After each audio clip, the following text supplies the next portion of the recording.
Hello everyone, welcome back.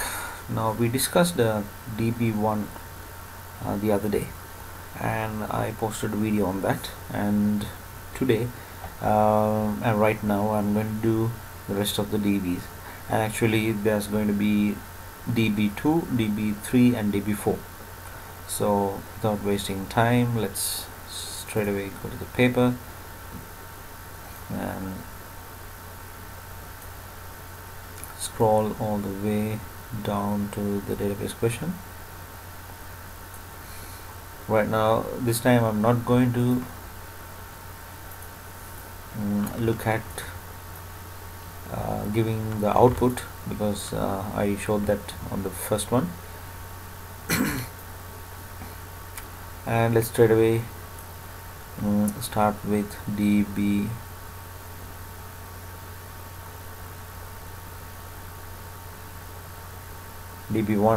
Actually I did DB1B, but I couldn't touch DB1C, right?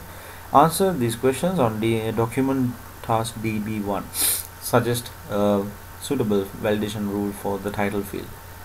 Right now we have seen they're asking theoretical questions related to practical in the practical paper, and this particular year was one such year where there were a lot of questions like this one. Suggest a suitable validation rule for the title field. Well, title is going to have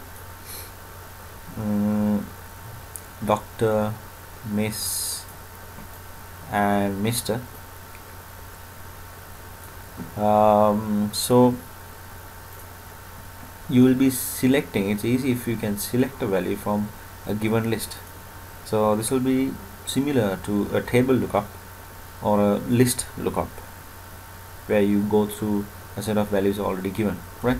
So we can say a list lookup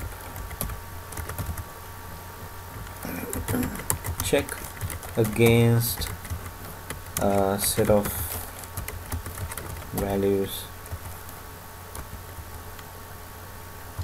in a list.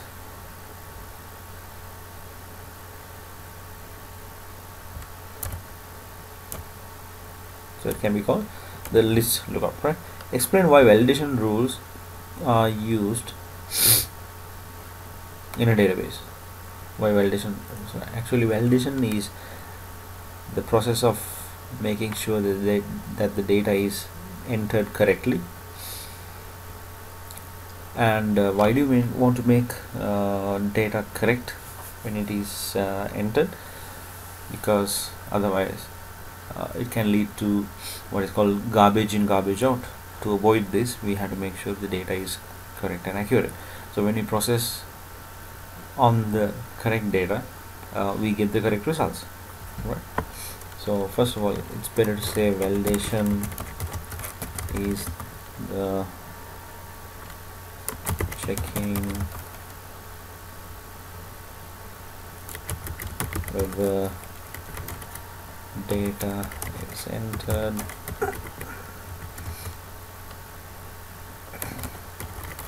correctly.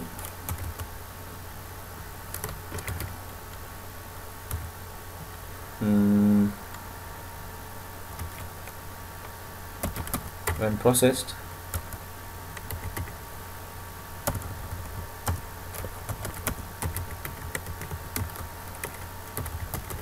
accurate and valid data will produce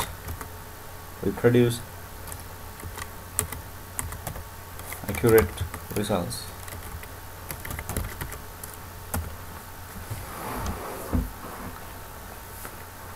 Further, you can say this will avoid garbage in,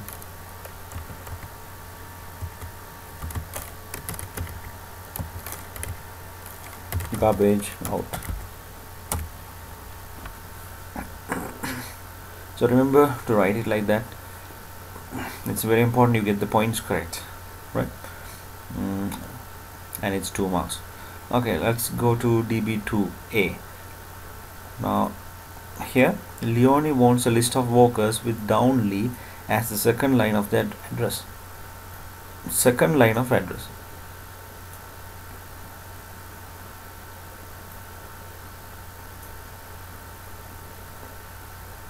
Okay, why is it second line? Because you see the address is divided into different parts, right? The list should display the title, first name, last name, title, first name, last name, and postcode only. Create a query search on the worker table to produce the list. Okay, so this is a query. So what we do is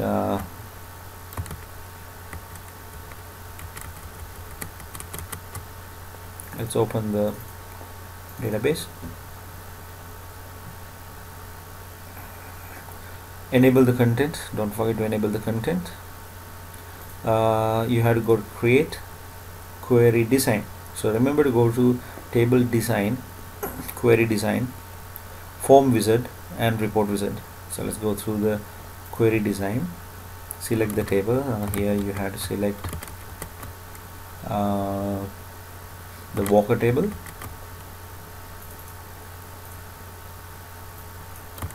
Okay, and then you select the fields required. Title, first name, last name, postcode. Title. If you get the same field twice, just click on the top of the heading and delete. Title, first name, last name, postcode. Right, now look for any criteria. The criteria is Downley as the second line of the address, right? Now if you open the table and see address 2 is the second line and it's Downley. So let's copy the value that we are going to pass, which is the criteria, and you can see that we haven't selected address 2, so we need to select address 2 and pass Downley as the criteria. Click on view and you see you get the correct results, but as you can see in the question they don't want address 2 in the result. So we go back to the design view and we hide this and run again, or view, and we get the result, we get the correct result. Now that has to be copy the results of your query to task DB2. So the results have to be copied. Remember, it's not a screenshot, so you can click on the arrow here which will select the whole table right there, or else even Control A would work, Control C and Control V on the Word document. Right, so that's DB2A. Next, open the coastal work table. Oh, by the way, when you're saving the query, you can right click on this and select close, yes, and don't forget to give their name DB2A, followed by a sensible name. So you can name it as Downley. Right, the next one. Leon wants a list of walks with a distance of 115 kilometers or more. Okay, so there's an operator here.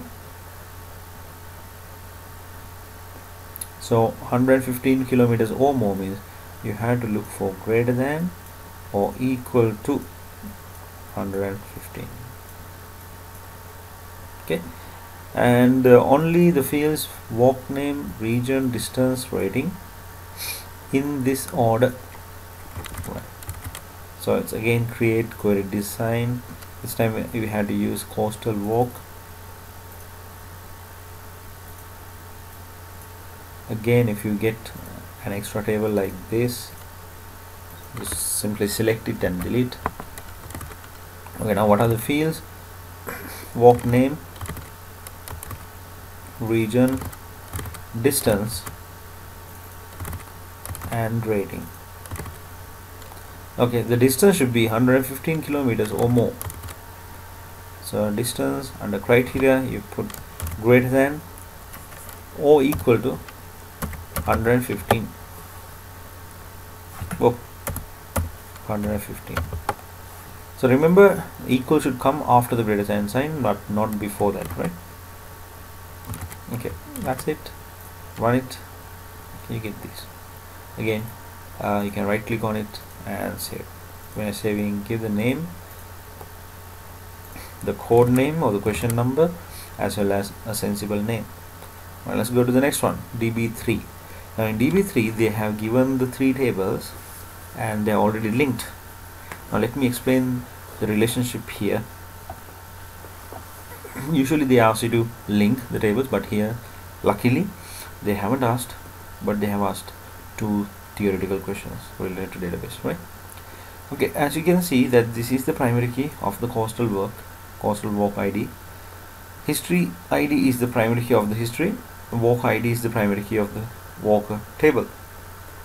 Now primary key, as you know, identifies each record individually.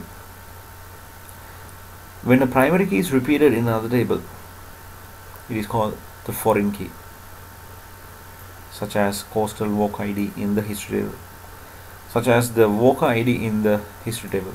They are foreign keys and they refer to the main tables. Okay, but remember, the names can be different. For example, coastal walk ID here, and here it can be like something like coastal ID. If you're not really sure whether they are the same fields, just open the 2 tables and look for the coastal walk ID here in the history table. Both tables should have the same field. Okay, right. And in fact, what they are showing here is many-to-many relationship between the coastal walk and the walker, which means one walker will take more than one coastal walk, and in one coastal walk there will be more than one walker. So that's many-to-many relationship. Since many-to-many relationship leads to data duplication and gets complicated, the result will be 2 one-to-many relationships, and there will be a third table like this, history. And the third table, you notice that consists of the primary keys of both the tables. Walk ID comes from this walker and coastal walk ID comes from coastal walk ID. Both of them will be the primary key normally, but what they have done here is they have used an extra field called history ID, and that is given the primary key. Doesn't matter, walker ID and coastal walk ID still the foreign keys. And also remember, foreign key can be duplicated but not the primary key. 2 properties of primary key is that it cannot have null values or the blank values, or it cannot have duplicate values. Okay, so we have one-to-many. So the result of many-to-many relationship is to break it down into 2 one-to-many relationships with the third table. Okay, right. Now they're asking a question. Explain why the walker ID field is required in both the walker and the history tables. Well, simply to create the link. So we'll put it this way: walker ID in the walker table is the primary key, and walker ID in the history table is the foreign key.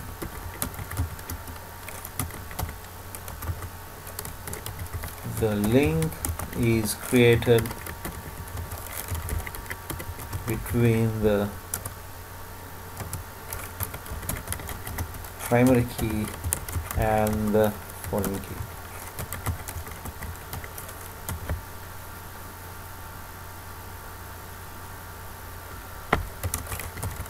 Which is one-to-many here, right? So that's how you write a proper answer, right?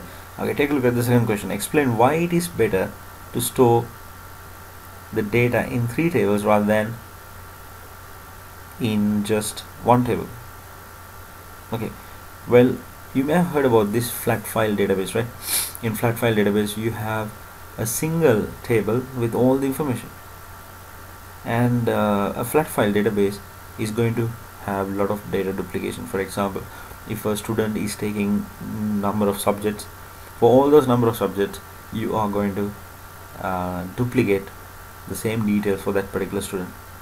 So the solution is to break it down into many tables and link them based on the relationships. So that's exactly what they have done here. Right, so let's put it this way.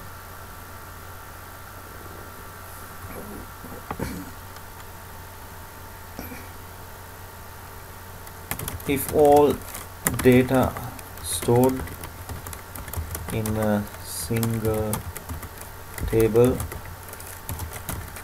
it's called a flat file.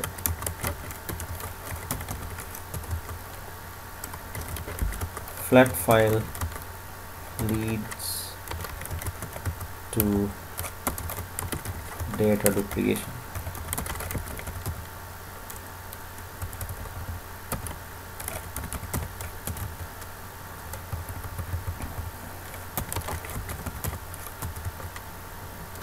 Also,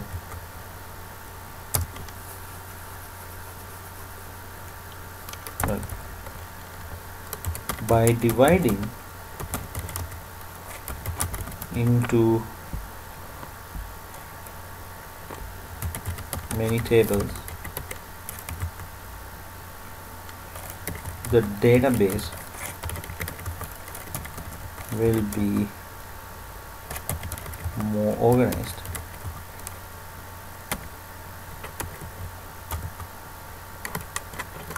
Also,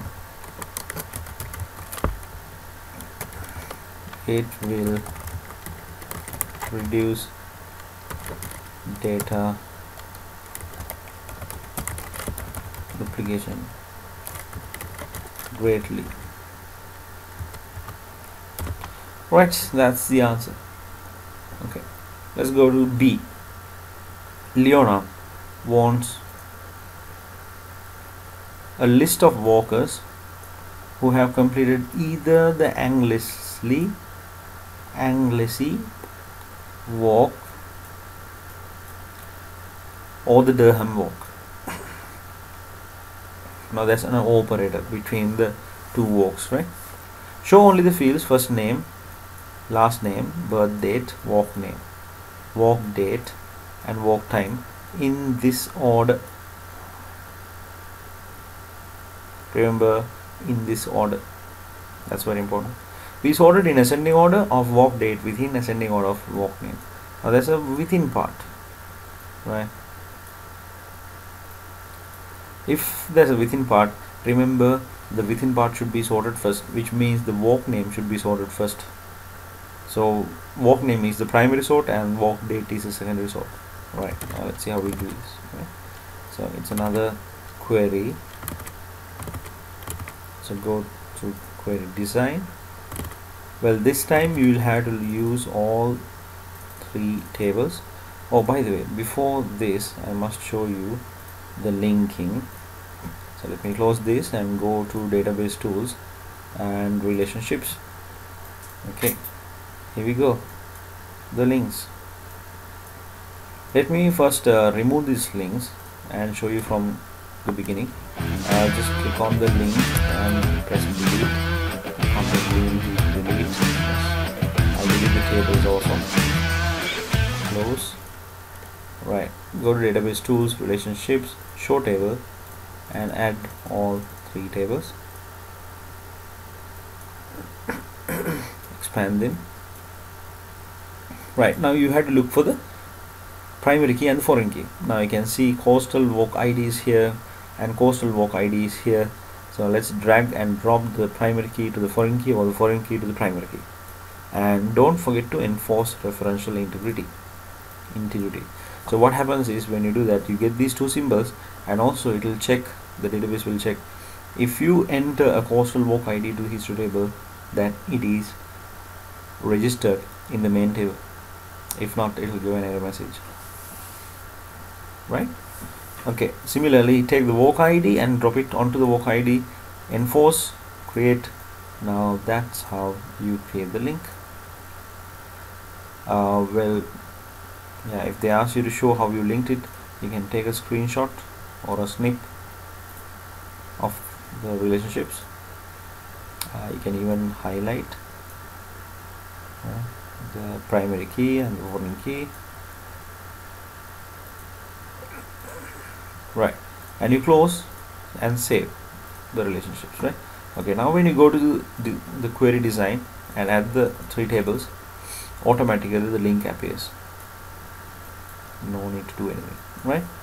Okay, now for this query I think you have to use fields from all tables. So the first name comes, last name, birth date,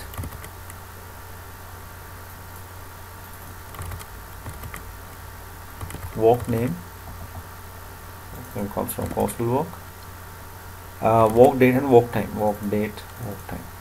Okay, any criteria? Yes, Anglesey walk or Durham walk. So it's better you copy from the coastal table Anglesey, that's walk name, or the operator, and Durham. It's always better to copy and paste these weird names rather than try to type. Okay, so Anglesey or Durham. Remember to put it this way. Some students, what they do is they put Durham under O, which will work, but the thing is, if there's another criteria, then you will have to repeat those the second criteria for both lines. So it's always better to use this method. Under criteria you put Anglesey or Durham, separated by O. Okay, right, leave it Anglesey or Durham, right? So let's save it.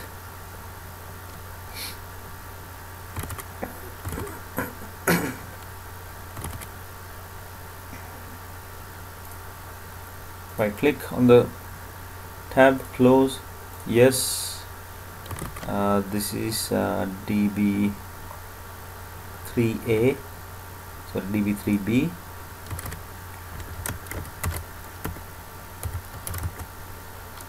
Anglesey or Durham. Right, now to the report, the final question. Right, when it comes to the report, you have to use the query that you did just now in DB3B. Create a database report to display the results. Show only the fields walk name, first name, last name, walk date in this order. Suitable title, column headings that are easy to understand, and landscape. Fit on one A4, and it should be in landscape. Right, so we go through report wizard, and there you have to select the query that you just did, Anglesey or Durham. And what are the fields? You need the walk name, first name, last name, walk date in this order.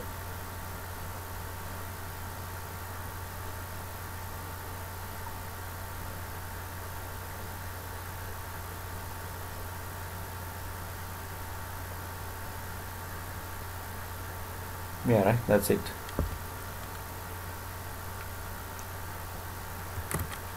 Right, although you select it in a particular order here, it won't appear in the same order for some reason, right?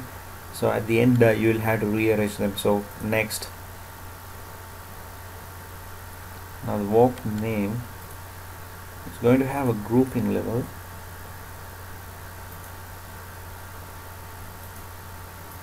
Okay, now in this case I think it's better you go by history, because if you go to coastal walk, is going to have a grouping, and they haven't asked for a grouping. Well, that's a possible question, by the way, because of all this time they haven't asked a grouping, and here no grouping. Normally you group according to the repeating values, like this one, because walk name is going to be repeated. So under one walk name there will be the walkers, another group name, walk name, there will be walkers related to that. But in this case we don't really need grouping, so what we are going to do is we are going to go by history. So you can see all are in the same line.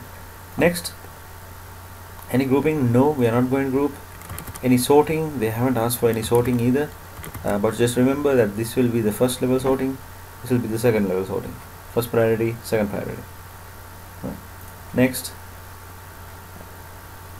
it should be tabular, but you can change the orientation to landscape because they have asked. And also remember, if they haven't asked, not to do it, not to change the orientation. Next, and there should be a proper title. Here the title would be walkers from Anglesey or Durham. Fine, that's the report. Beautiful. Close print preview. Go to layout view. Now here we have to do some important things. First of all, we have to check whether the fields are in the correct order. Now you can see it should be walk name, first name, last name. Are they? No, yes, they are in order, so nothing to worry. But let me show, in case if they wanted like the last name first and first name second, what we would be doing, right? First of all, you notice that we cannot really drag and drop these columns. That's because they are ungrouped. So first of all, we need to group them. So what we do is we click on the title, press shift. While pressing shift, click on the data, go to arrange and select stacked. That will group, and you can see we can reduce the width straight away altogether. And also I can move the whole column with this four-headed arrow.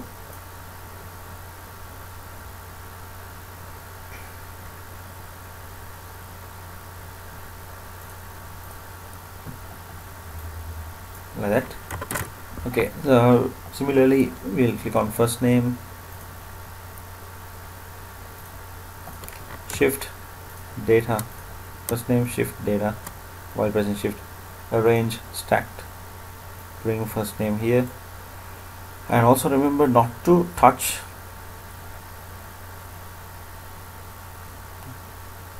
the column, the first column, because the touching means it's going to join or combine with the first column, right? So it's better always release it somewhere there. You can reduce the width. Let's do the same thing for last name. Click on the heading, shift, while pressing shift, click on the data and arrange stacked. Click on the four-headed arrow and move it. Walk date, shift, data, stacked, bring it in, increase the width. Okay, let's swap the last name and the first name. It's not asked, but let me show you how to rearrange these columns if they asked. Okay, just bring it. Just bring first name and the last name using the four-headed arrow. It's really easy. Okay, now your details should go into the report before you print.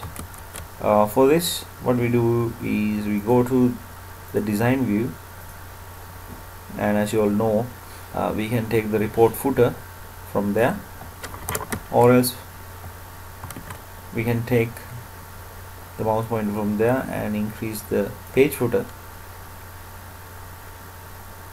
Now to type in your details, you have to use a label. A label is this one, not the text box, okay? The label. And you can type your name,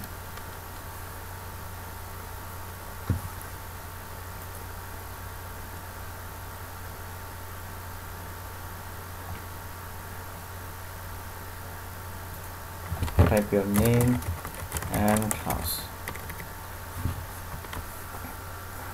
Preview, report view, and print preview. That's it. That's the report. Oh, by the way, one more thing, that is just in the column headings, field names, just go to layout view and just double click on the heading. Let's keep some spaces here, so you can change most of the things in the layout view. You don't need to go to the design view for that. Okay, the page number is out, so we'll bring it in. Fine, that's done. Okay, that's the end of the database activity. Hope you learned something, and good luck in database. Let me see whether I can do the PowerPoint question or the presentation question, right? In the meantime, we'll go through database thoroughly, and it's really easy. Only thing is you have to be quite vigilant of the new type of questions that they can ask. So I would recommend that you analyze the paper by highlighting, writing, and also using the printed paper as a checklist before you send it to print. Cheers, see you soon.